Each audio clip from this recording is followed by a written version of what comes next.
A lot of people motivated to stick to the patterns for doubting them. By the time they do it, things are different, for real.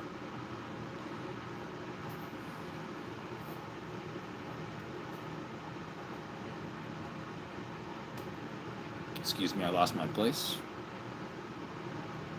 The situation has often changed, the parents are no longer around, or maybe they've mellowed.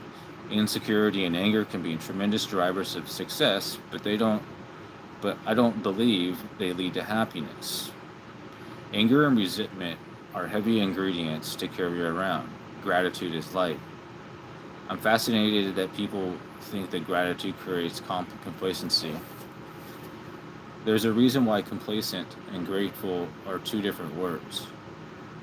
The definition of complacency is a feeling of smug or uncritical satisfaction with oneself or one's achievements. They're not the same. For example, I can separate my gratitude from my requirements for financial structure of a business deal. If those requirements aren't getting fulfilled, I know I'm in control of making a decision on whether I sign the deal or not. Same thing applies if you work at a company. You can be grateful that you have a job, but if you feel it isn't paying you enough, you for the result, excuse me, but you feel it isn't paying you enough after you've delivered results for 3 years, you can take another job instead of dwelling on it. As you'll see in part two, you can be grateful and ambitious. You can be grateful and tenacious. These traits don't have to come at the expense of the other. Want to know what my energy and smiles come from when you see me on social media? They're from gratitude. If I wake up in the morning and nobody I love has passed away from or come down with a terminal illness, then my day starts off great. If the people closest to me are okay, I'm good. I won. Nothing else can truly faze me beyond that.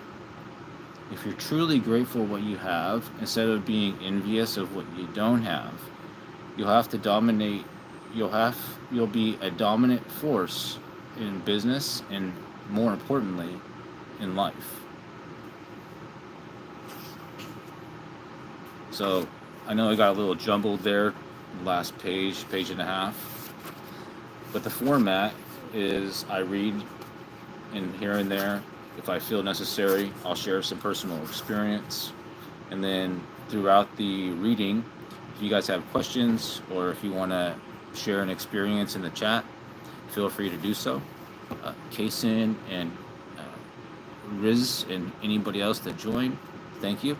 Again, that's chapter 1 of Gary V's 12 and a half.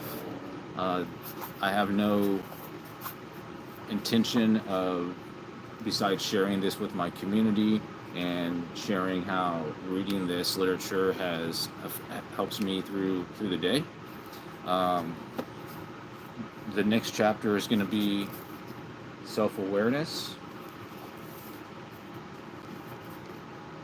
conscious knowledge of one's own character, feelings, motives, and desires.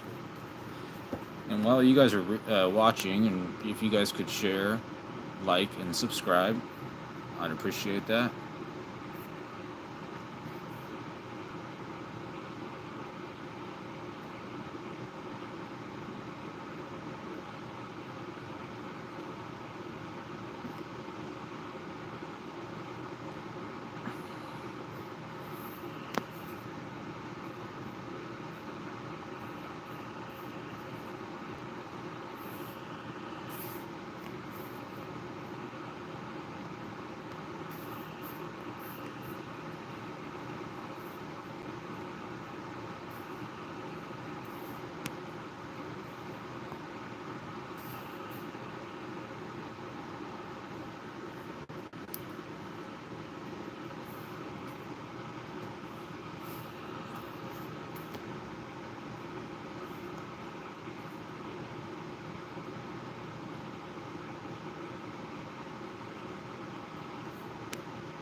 Okay, I just started a poll. If you guys want to participate in my poll,